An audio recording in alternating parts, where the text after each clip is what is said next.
চম্পকনগর এলাকায় নিখোঁজ হওয়া দুদিন পর পুকুর থেকে এক ব্যক্তির মৃতদেহ উদ্ধারের ঘটনাকে কেন্দ্র করে এলাকায় ব্যাপক চাঞ্চল্য ছড়িয়ে পড়ে। জানা যায়, এলাকার বাসিন্দা জগদীশ দেবনাথ আজ থেকে দুদিন আগে বাড়ি থেকে বের হয়ে নিখোঁজ হয়ে যান।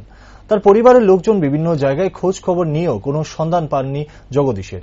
জগদীশ দেবনাথ তারপর থানাতে একটি নিখোঁজ ডায়েরি করা হয়। অবশেষে বুধবার সকাল 11টার সময় এলাকার এক ব্যক্তি একটি পুকুরে মাছ ধরতে যান। সেখানে গিয়ে পুকুরের মধ্যে জগদীশ দেবনাথের মৃতদেহটিকে দেখতে পান। খবর দেওয়া হয় জগদীশ দেবনাথের পরিবারের লোকজনদের। ঘটনাস্থলে ছুটে আসে চম্পকনগর থানার পুলিশ এবং মৃতদেহ উদ্ধার করে জিবিপি হাসপাতালে নিয়ে আসে ময়নাতদন্তের জন্য।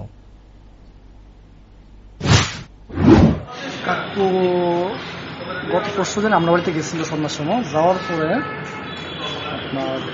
আমার বাড়িতে গেছে, তারপরে বলে আবার বলে বাড়িতে বাইরে ছিল। তো বাইরের পরে আর খুঁজে পাইতেছিলাম না, কিন্তু অনেক খোঁজাখুঁজি করছি, থানা আমি ডিটেন্ড করেছিলাম, কিন্তু সারা কাছে তোমরা দাও, আমরা সবাই মিলে খোঁজাখুঁজি করতেছি। আজকে সকালে খুঁজতে পেরেছি আমরা প্রায় আমার বাড়ির থেকে মিনিমাম 15-20 কিলোমিটার দূরে অব্দি খুঁজে গেছি। কিন্তু হঠাৎ একজন লোক মাছ ধরতে গেছে, যাই সে দেখছে ওইখানে মানে বটিটা করে দিচ্ছে। পুকুরের মধ্যে নাকি পুকুরে জলাশয় আর কি। নিখোঁজ হওয়ার কতদিন পরে আপনি মৃতদেহটি পাইলেন? হ্যাঁ, নিখোঁজ হওয়ার কতদিন পরে আপনারা? 3 দিন পরে গেছে, মানে 3 দিন, কালকের দিন গেছে, আজকে পেয়েছে আর কি। 3 দিন আগে কি উনি বাড়িতে না, পরশু দিন বাড়িছে বাড়িতে।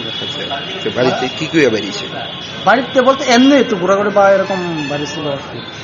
বাড়ির পরে এখন আর খুঁজতে পেতেছে। কি মনে হয় কি কারণে বা কিভাবে মৃত্যু হতে পারে?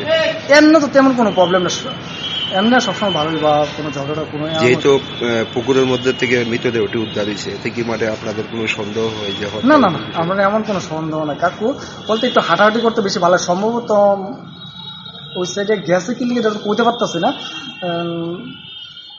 তারপরে সেটা ওই আজকে সকালের সময় দেখছে, তারপরে আমরা আনছি। শরীরে কোনো আঘাতের চিহ্ন বা কিছু? নামটা কি না? জগদীশ দেবনাথ। বয়স কত? বয়স 54। বাড়ি চম্পকনগর। কি করতে পারে? এমনি তো আগে কাজ করতো, তখন কিছু করে না, বাড়িতে থাকতো।